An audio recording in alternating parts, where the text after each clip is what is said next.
August 3rd, 1943. Lieutenant General George S. Patton was having the best day of his career. He had just learned that General Dwight D. Eisenhower was going to award him the Distinguished Service Cross for extraordinary heroism.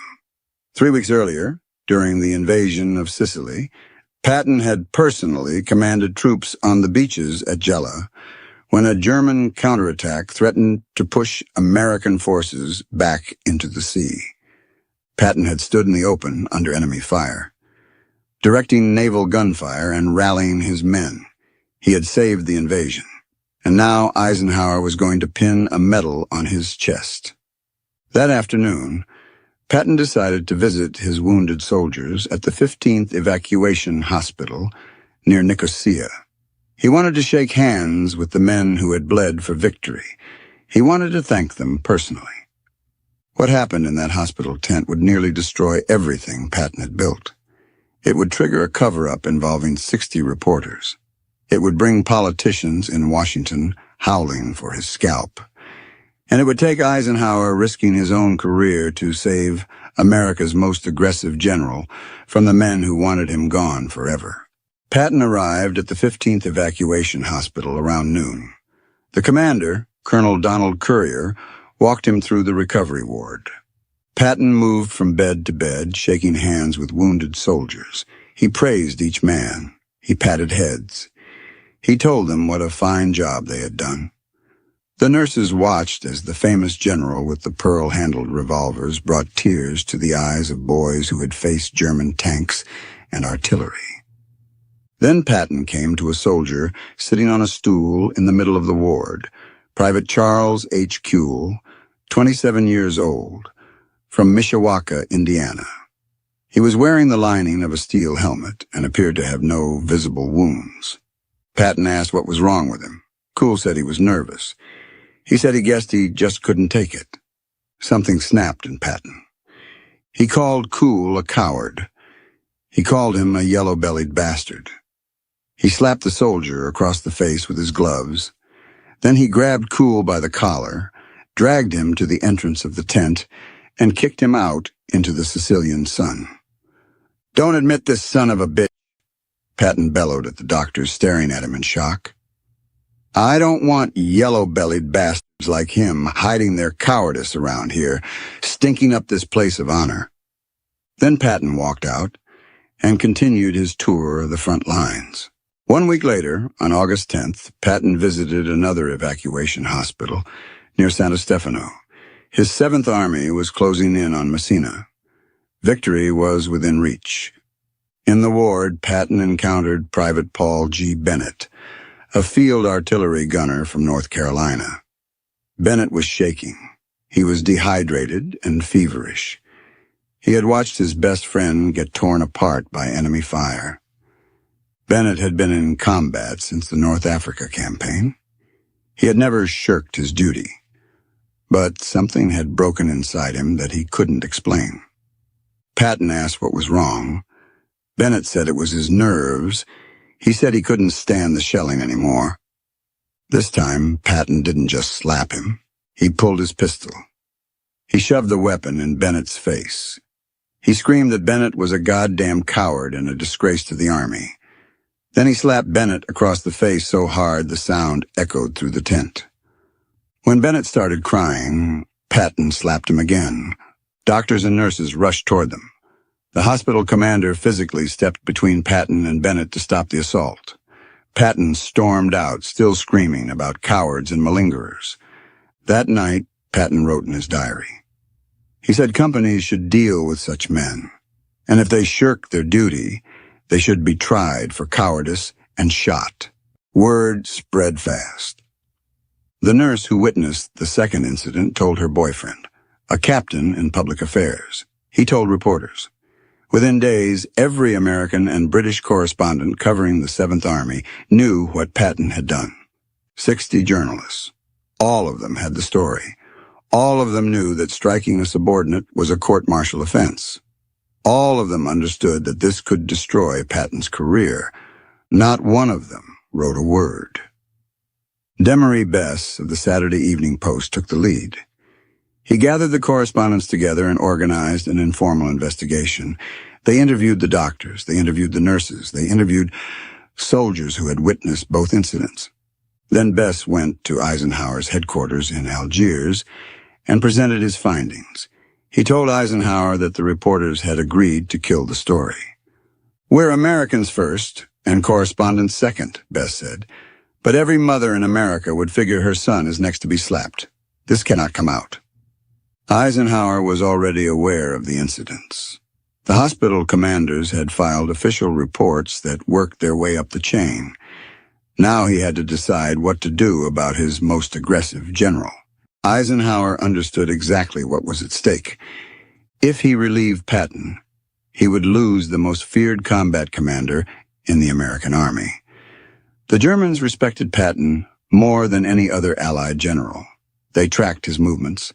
They feared his aggression. Removing him would hand the enemy a psychological victory. But if Eisenhower protected Patton, and the story came out later, it would look like a cover-up. Politicians would demand answers. The public would be outraged.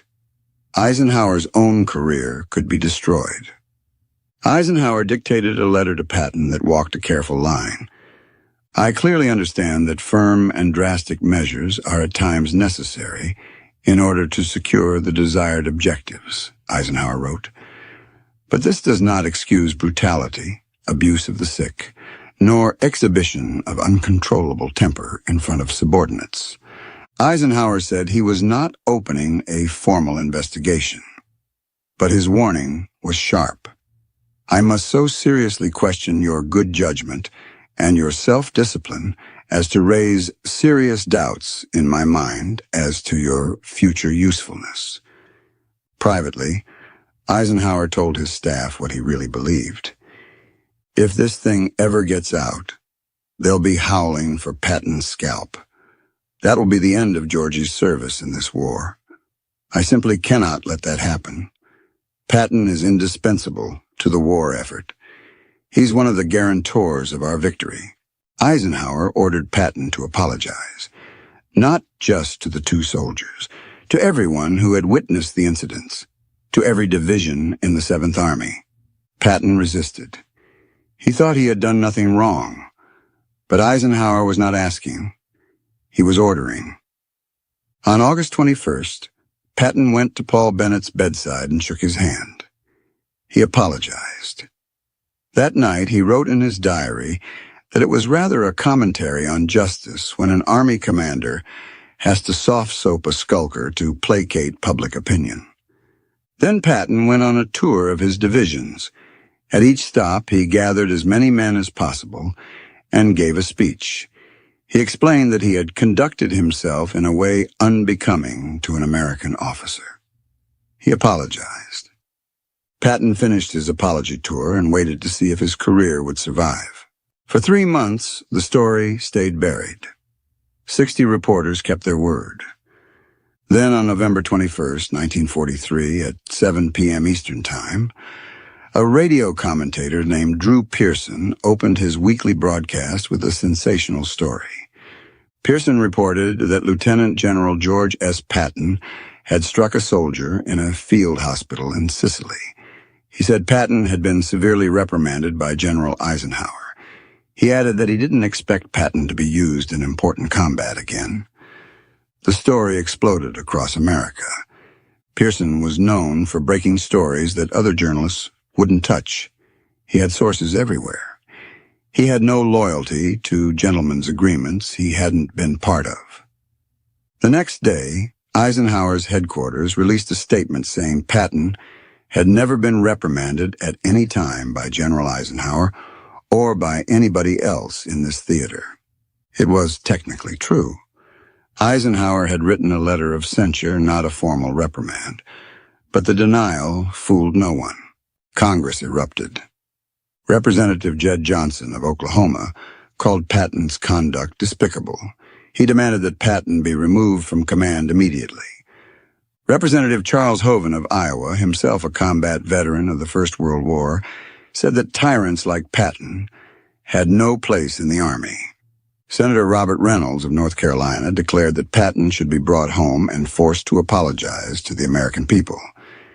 Newspapers across the country ran editorials demanding Patton's scalp.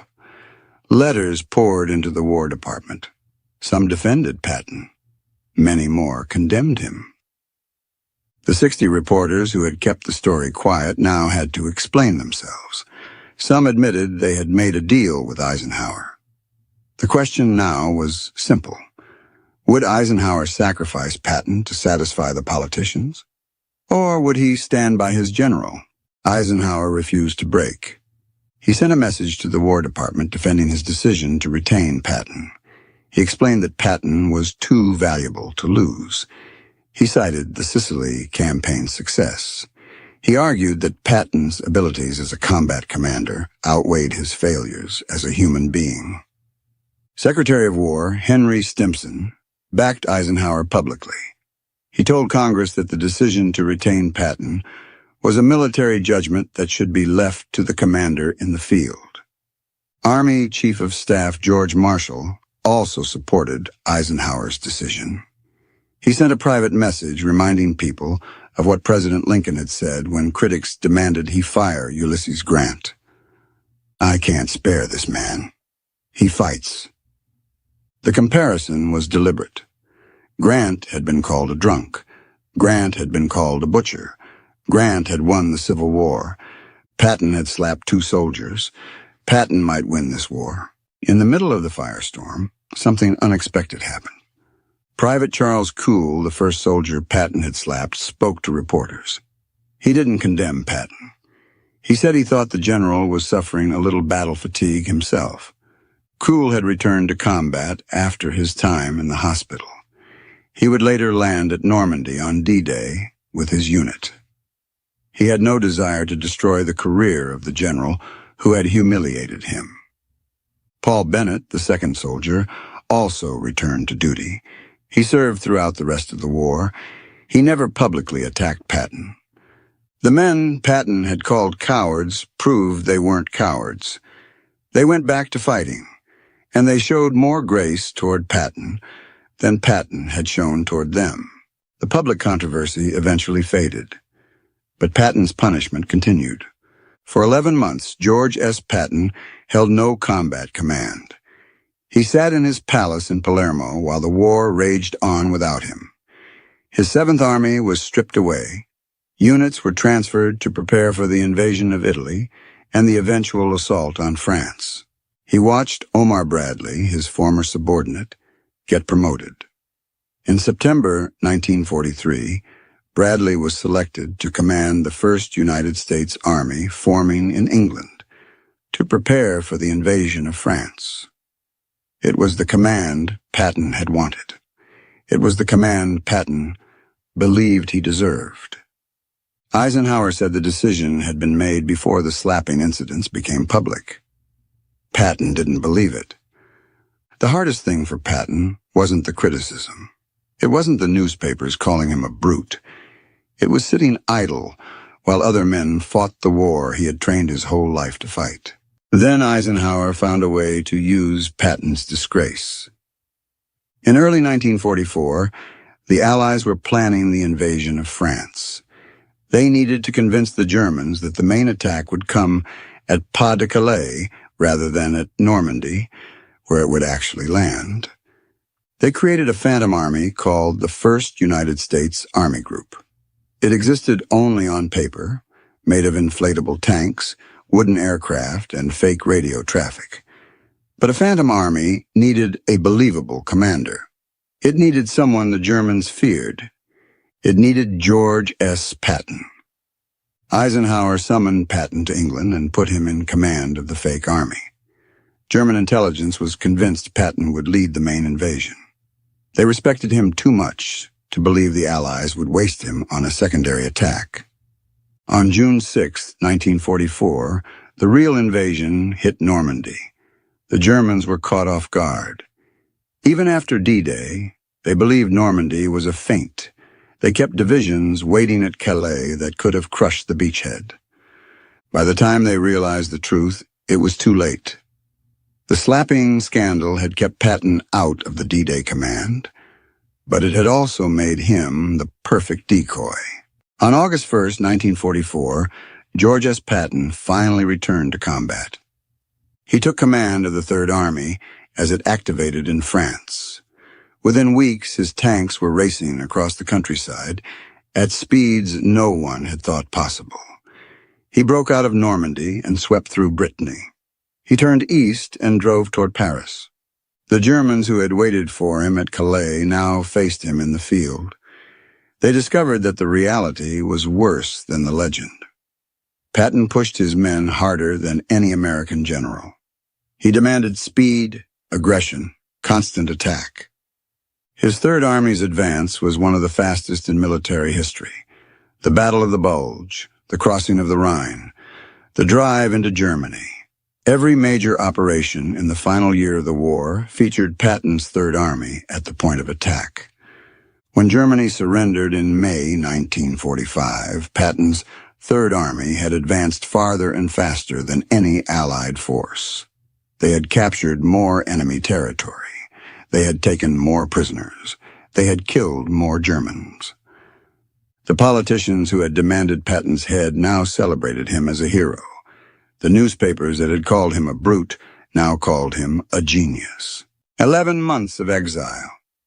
A national scandal. His career nearly destroyed. And in the end, Patton proved that Eisenhower had been right to save him. The slapping incidents were not forgotten. They remained part of his complicated legacy, but they did not define him. His victories defined him. Eisenhower had made a choice: protect his general or sacrifice him to satisfy the politicians. He chose to protect Patton because he believed America needed its most aggressive commander to win the war. The 60 reporters who sat on the story for 3 months made the same choice. They decided that defeating Hitler mattered more than breaking the story. They decided that American soldiers' lives mattered more than journalistic glory. Drew Pearson thought he was exposing a scandal. He was actually exposing a choice that the military and the press had already made together. The choice to put victory ahead of everything else.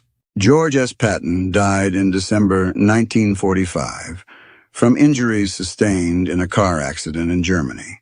He never faced a court-martial for the slapping incidents. He never paid any official price beyond those 11 months of exile. Private Charles Coole returned to Indiana after the war. He worked in a factory in South Bend until he died of a heart attack in 1971. He never sued. He never wrote a tell-all book. He just went on with his life. Paul Bennett also survived the war. He lived quietly with his memories of what Patton had done to him in that hospital tent. The slapping incidents revealed something true about George S. Patton. He was capable of cruelty. He was capable of losing control. He was capable of treating vulnerable men with contempt. He was also capable of winning battles that other generals could not win. He was capable of pushing his army to achieve what no one thought possible. History doesn't judge men by their worst moments alone.